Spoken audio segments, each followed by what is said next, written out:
গ্রহণ করার মতো এক পরিবেশ তারা তৈরি করে দিয়েছিল মহান আল্লাহর রহমতে। সেই ফ্যাসিবাদ থেকে মুক্তির আজ প্রায় বছরখানেক পূর্ণ হতে চলেছে।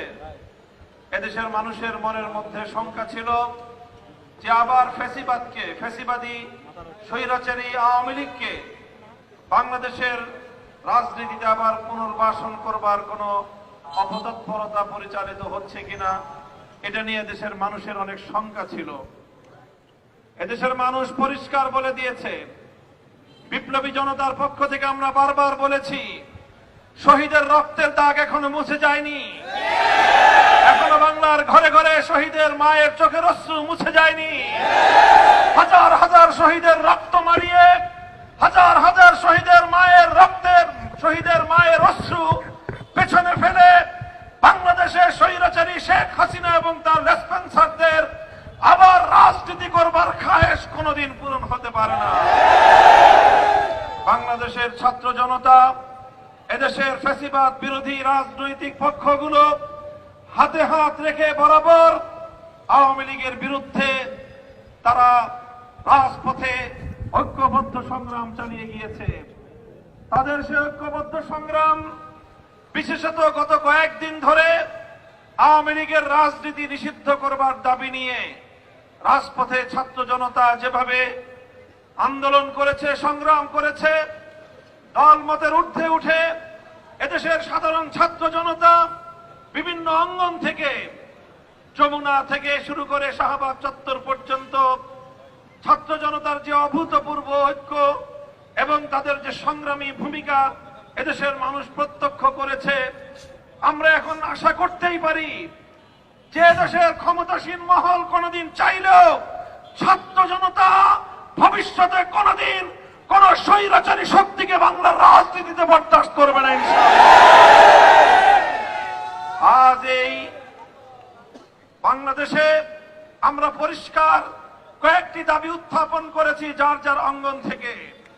জুলাই এবং আগস্ট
জানিয়েছি, প্রতিটি ঘোষণায়, প্রতিটি বক্তব্যে আমরা বলেছি অনতিবিলম্বে জুলাই ঘোষণাপত্র আসতে হবে, ঐক্যমতের ভিত্তিতে আসুক।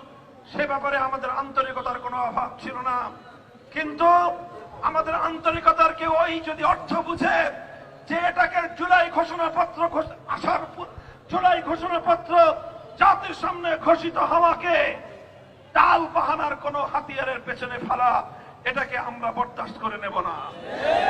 আমরা চাই জুলাই ঘোষণাপত্র অনতিবিলম্বে জাতির সামনে ডিক্লারেশন হতে হবে। জুলাইয়ের ঘোষণাপত্রের ভিত্তিতে আগামীর বাংলাদেশ নির্মিত হবে।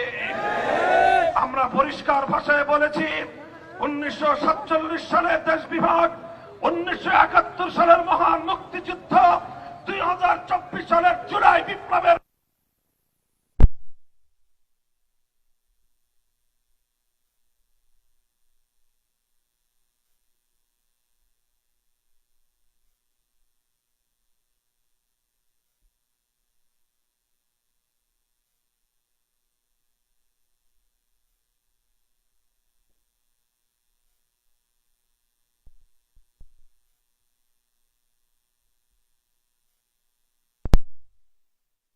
সংগ্রামী অভিবাদন জানাই আমাদের ক্যাপ্টেন হাসনাত আব্দুল্লাহ, তার সহযোগী সার্জিস আলম সহ অন্যান্য আমাদের সকল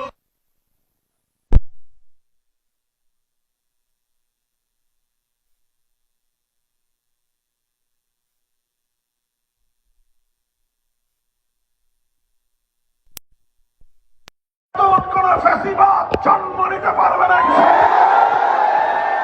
আমরা বলেছি 71 সালেও আমরা পিন্ডির গোলামীর জিঞ্জির ছিন্ন করেছি, দিল্লির গোলামী করবার জন্য নয়। 2024 আগস্ট পরবর্তী সময় আমরা বলি আমরা দিল্লির দাসত্ব থেকে মুক্ত হয়েছি, ওয়াশিংটনের গোলামী করবার জন্য। আমরা পরিষ্কার ভাষায় আমাদের বক্তব্য স্পষ্ট করছি যে আমাদের ছাত্র জনতা যেভাবে বুকের রক্তের বিনিময়ে বাংলাদেশকে নতুন ভাবে স্বাধীনতার স্বাদ উপহার দিয়েছে, এদেশের মানুষকে তারা যে মুক্তির স্বাদ আস্বাদন করিয়েছে, এ জাতি অকৃতজ্ঞ জাতি নয়, এ জাতি অকৃতজ্ঞ জাতি নয়। আজ তার এই জাতি আবার প্রমাণ রেখেছে। ছাত্ররা রাজপথে নেমেছে, ডাক দিয়েছে, বাংলাদেশের মানুষ তাদের সে ডাকে সাড়া দিয়েছে। তারা যদি বলতো ব্লকেট কর্মসূচি ঘোষণা করেছিল, যদি সারা বাংলাদেশ ব্লক করতে বলতো, এদেশের মানুষ বাংলাদেশকে অচল করে দিত। আমি আর কথা দীর্ঘায়িত করছি না। ইনশাআল্লাহ নেতৃবৃন্দ, দায়িত্বশীলরা পরামর্শ করছে, আমরা তাদের সঙ্গে রয়েছি, আমরা প্রতিটি পদক্ষেপে আছি। ইনশাআল্লাহ ঐক্যবদ্ধভাবে আমরা আগামীর বাংলাদেশ গড়ে তুলব। বিভাজনের রাজনীতি পরাস্ত হয়েছে, আগামীতে বাংলাদেশে বিভাজনের রাজনীতি করে কেউ ইনশাআল্লাহ সুবিধা করতে পারবে না। ইনকিলাব জিন্দাবাদ, ইনকিলাব জিন্দাবাদ। বাংলাদেশে আওয়ামী লীগের রাজনীতি আর আমরা দেখতে চাই না। আওয়ামী লীগের আপাতত কার্যক্রম নিষিদ্ধ হয়েছে। আগামীতে আমরা বাংলাদেশে সরকারিভাবে আওয়ামী লীগকে সন্ত্রাসী সংগঠন হিসেবে ঘোষণা করে পর্যায়ক্রমে তাদের রাজনীতি নিষিদ্ধ করতে হবে এবং আওয়ামী লীগকে চূড়ান্তভাবে নিষিদ্ধ সংগঠন হিসেবে ঘোষণা করতে হবে। এই দাবি রেখে আবারও এই রাত দুপুরে সংগ্রামী ছাত্র জনতাকে সংগ্রামী অভিবাদন, আগামীর দিনে রাজপথের সংগ্রামী আহ্বান জানিয়ে বক্তব্য শেষ করছি। আসসালামু আলাইকুম ওয়া রাহমাতুল্লাহ।